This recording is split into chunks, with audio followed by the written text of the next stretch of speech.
오늘 함께 낭독한 잠언 1장 23절에서 31절의 말씀으로 하나님의 말씀에 대한 사람들의 반응, 이 제목으로 함께 은혜를 나누고자 합니다. 하나님의 말씀인 성경은 우리가 잘 아는 대로 66권으로 되어 있습니다. 근데 그 성경을 크게는 구약, 신약, 구약은 39권, 신약은 27권으로 나누지요. 또 그 중에서 또 나눈 것이 어떤 것은 율법서라고 하고 어떤 것은 예언서, 시가서, 복음서, 서신서 등으로 나누어집니다. 이제 이렇게 나눠지는 것도 있고요. 또 그 성경에는 다양한 내용들이 아주 포함되어 있습니다. 우리가 잘 아는 대로 디모데후서 3장 16절의 말씀을 보면 모든 성경은 하나님의 감동으로 된 것으로 교훈과 책망과 바르게 함과 의로 교육하기에 유익합니다. 그러니까 성경은 때로는 교훈도 있고 때로는 책망도 있고 때로는 우리를 바르게 하는 또 교육하는 그런 것들이 담겨져 있습니다. 자, 오늘 이 본문인 잠언서는 하나님의 지혜에 대해서, 다시 말해서 인간이 살아가는데 꼭 필요한 그 지혜에 관해서 말씀을 하고 있습니다. 그래서 이 잠언의 내용을 보면 세상에 살아가는 사람들이 인생에 추구해야 될 삶의 지혜가 아주 많이 담겨져 있는 그 말씀이 바로 잠언의 말씀입니다. 여기에는요, 별의별 내용들이 다 담겨져 있어요. 빚보증하지 말라라는 내용도 담겨져 있고요. 우리가 세상 속에서 살면서 부딪히는 다양한 문제들을 여기서 해결하는 방법을 말해주고 있습니다.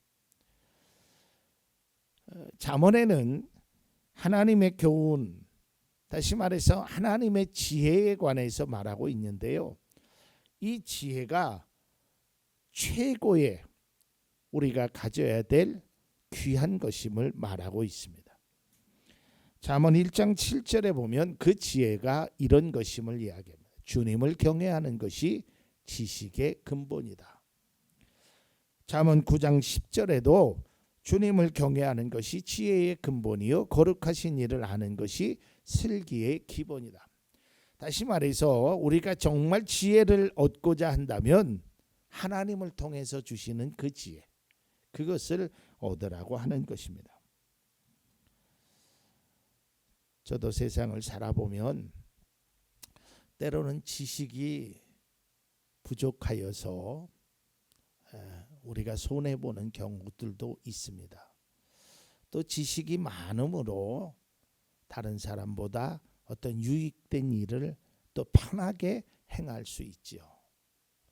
그런데 그 지식보다도 더 중요한 것이 바로 지혜입니다. 그러면 이 지식이 없어서 우리가 불편할 수는 있어요. 잘 모르니까.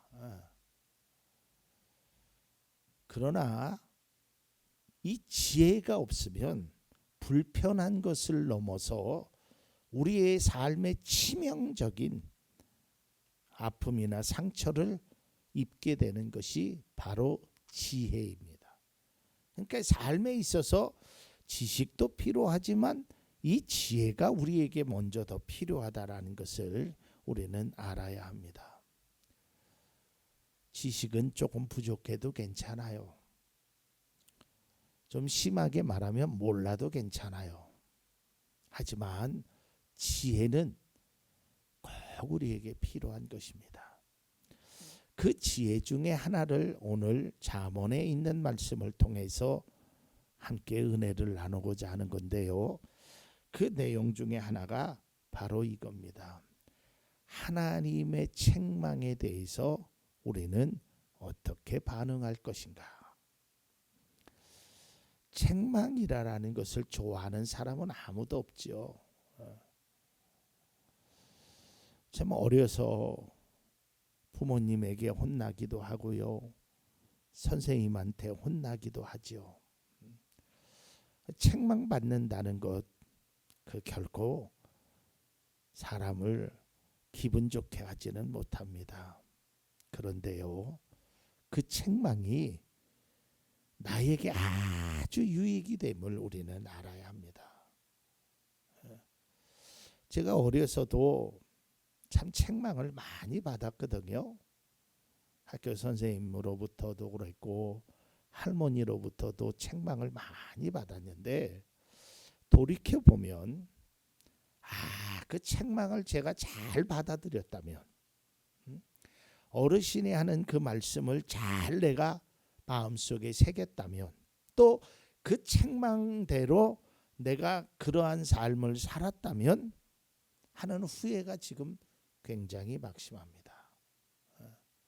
그렇게 살지 못해서 그때는 그 책망이 참 듣기 싫었어요.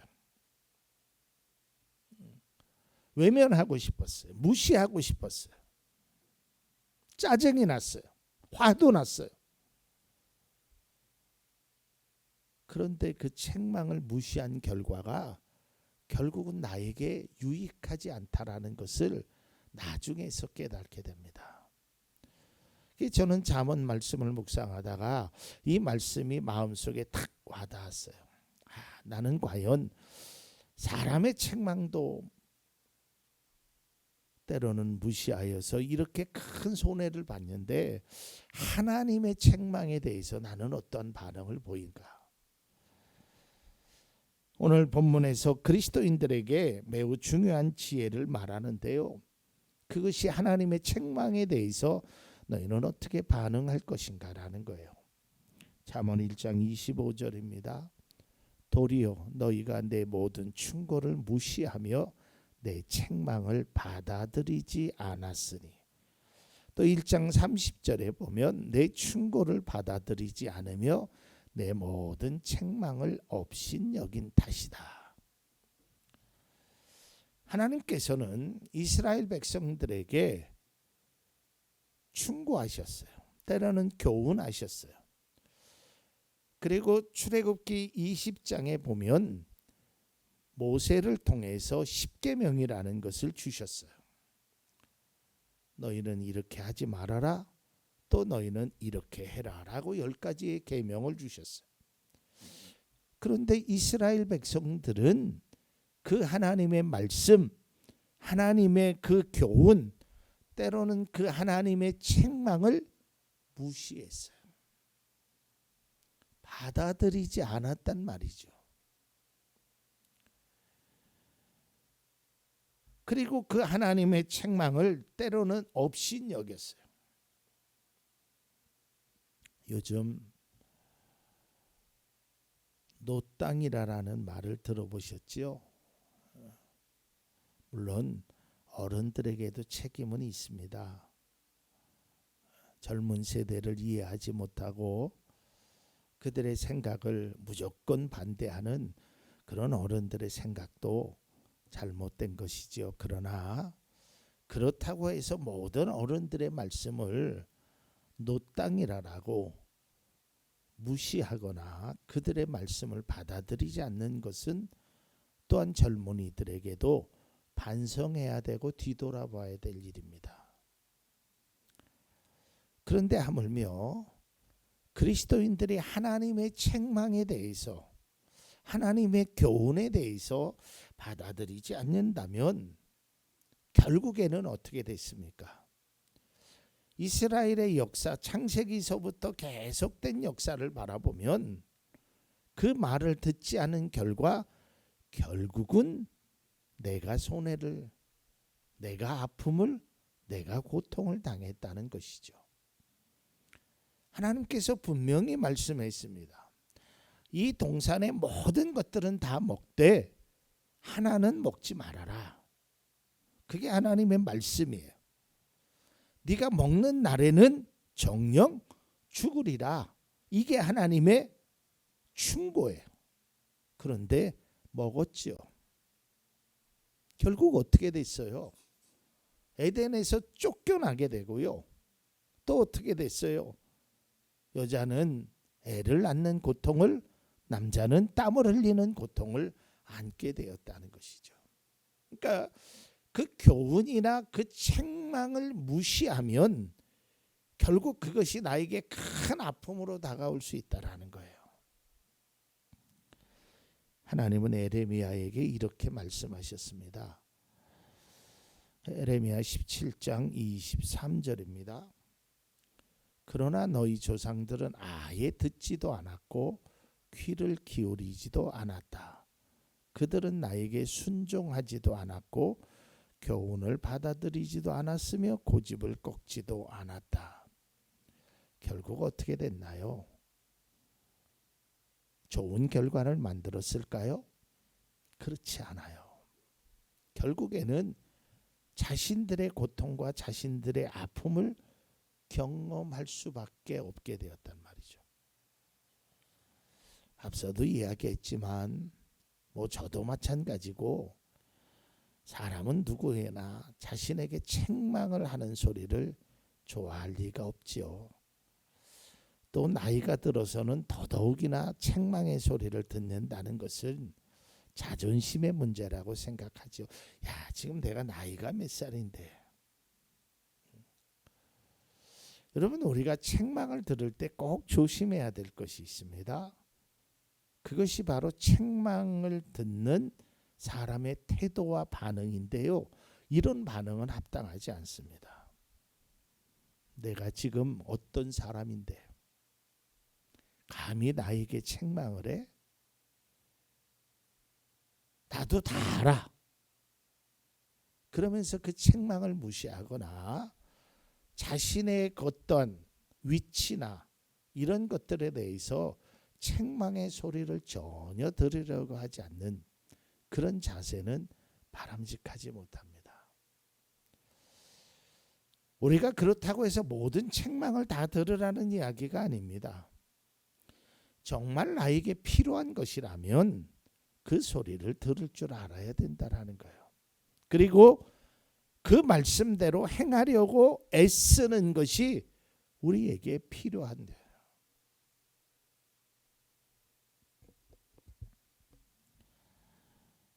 이왕이면 듣기 좋은 소리, 칭찬의 말을 듣는다면 좋겠지요.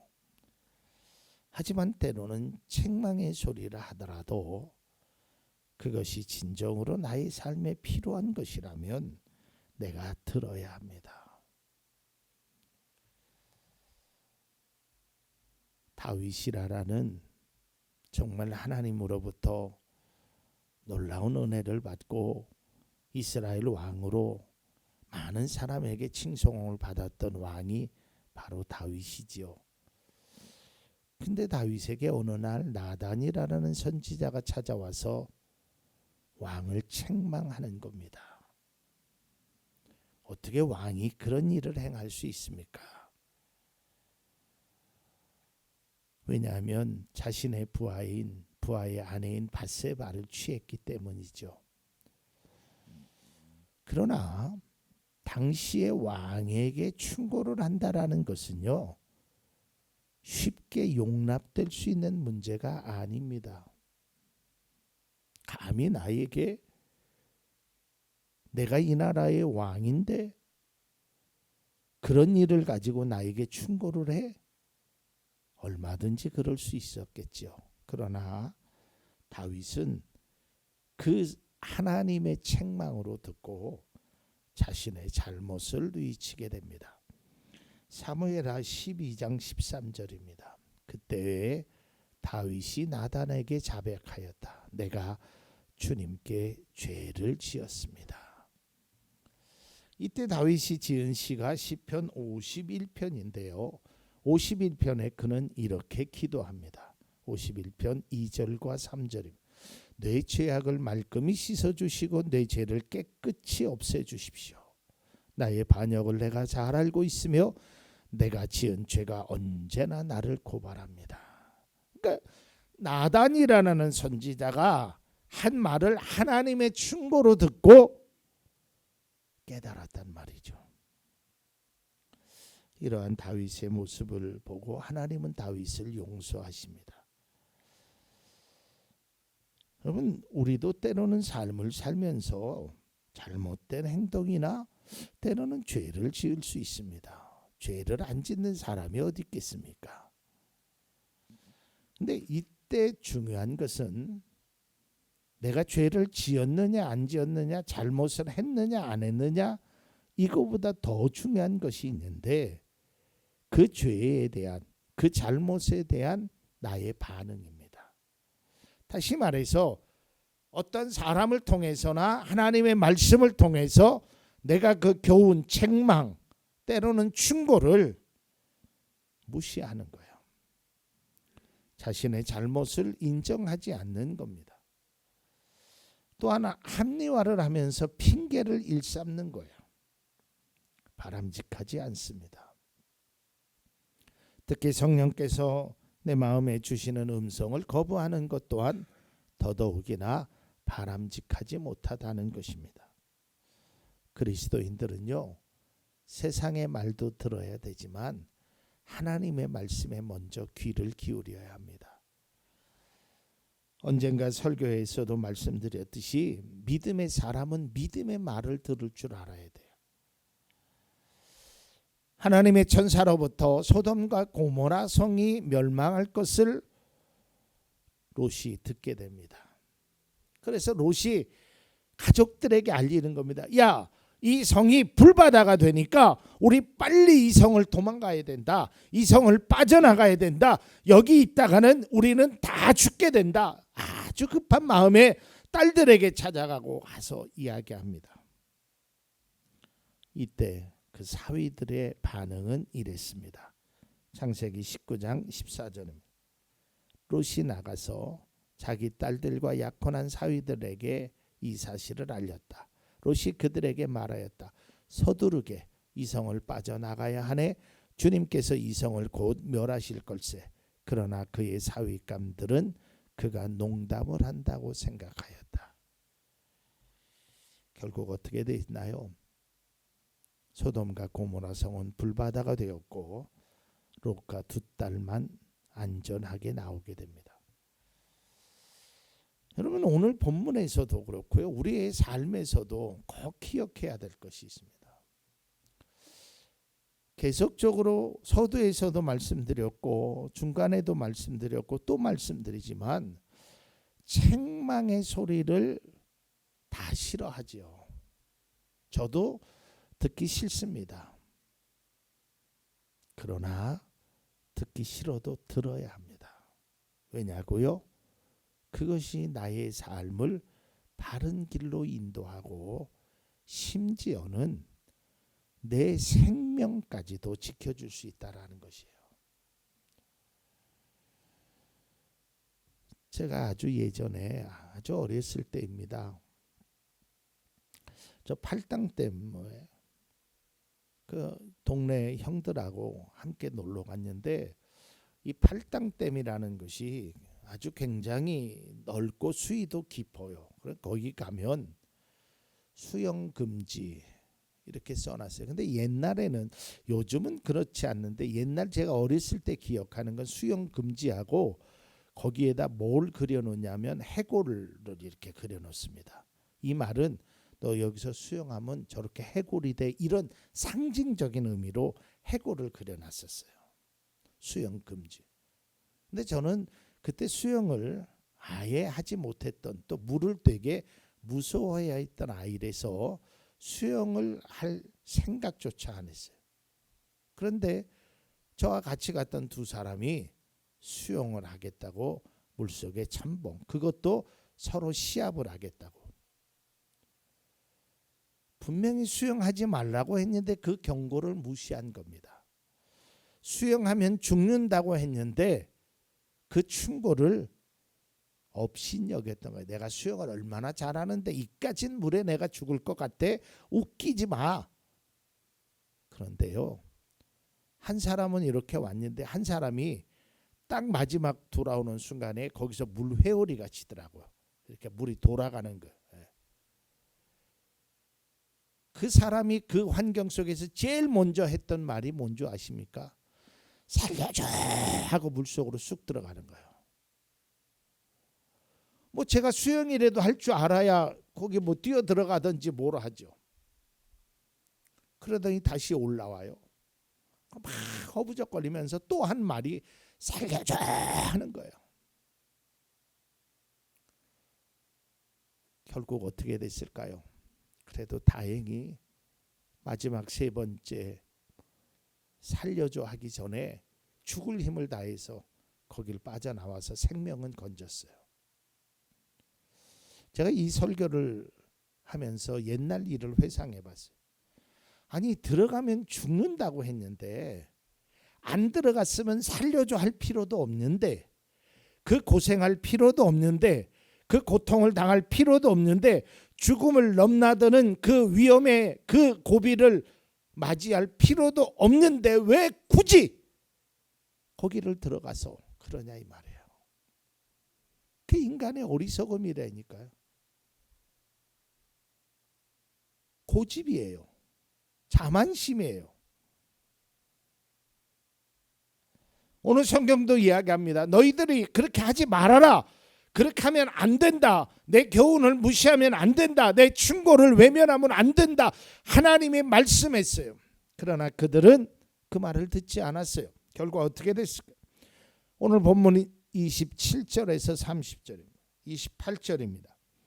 공포가 광풍처럼 너희를 덮치며 재앙이 폭풍처럼 너희에게 밀려오며 고난과 고통이 너희에게 밀어닥칠 때에 그때에야 나를 애타게 부르겠지만 나는 대답하지 않겠고 나를 애써 찾을 것이지만 나를 만나지 못할 것이다. 그때서야 깨달은 거예요. 저는 이 말씀을 묵상하면서 무슨 생각을 했냐면 하나님에 관한 말씀은 좀 뒤에 말씀드리고요. 이 말씀을 보면서 제가 장례식을 많이 가봤잖아요. 또 장례를 직접 이렇게 집도도 하는 집례를 하는 목사 입장에서 바라보면 자녀들이 와서 꼭 하는 말이 있습니다. 아빠, 엄마, 내가 잘못했어. 엄마가 이렇게 하라는데 내가 이렇게 할 걸.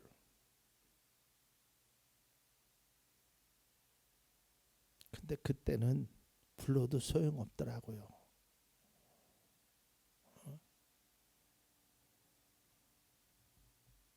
제가 제일 가슴 아픈 일 중에 하나가 저는 아직까지 부모님은 살아계시잖아요. 저희 장인어른이 세상을 떠나실 때요.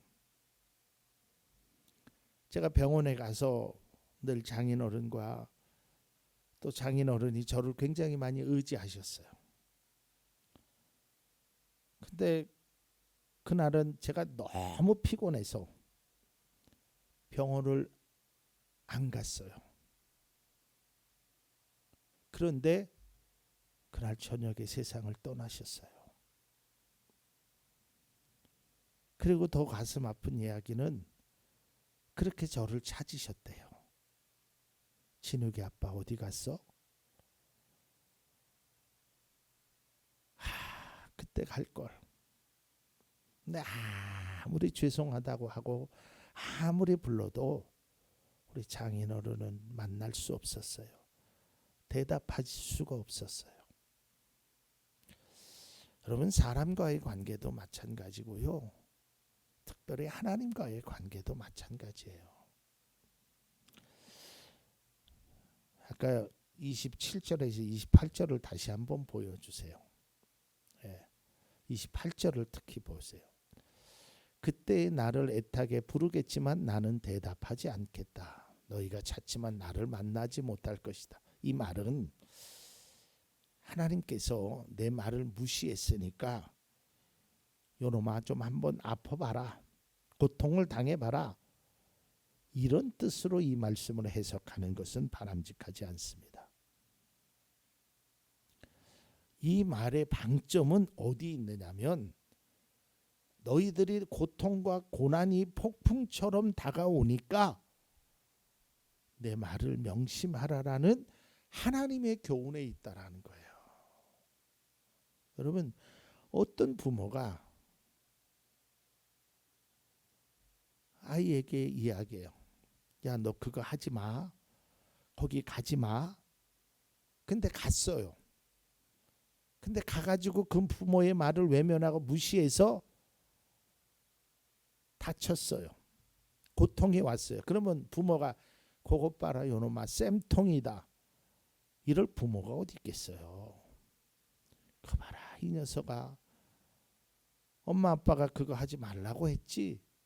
그래도요. 다 그 상처를 치유해 주는 게 부모의 마음이에요. 하나님도 마찬가지예요.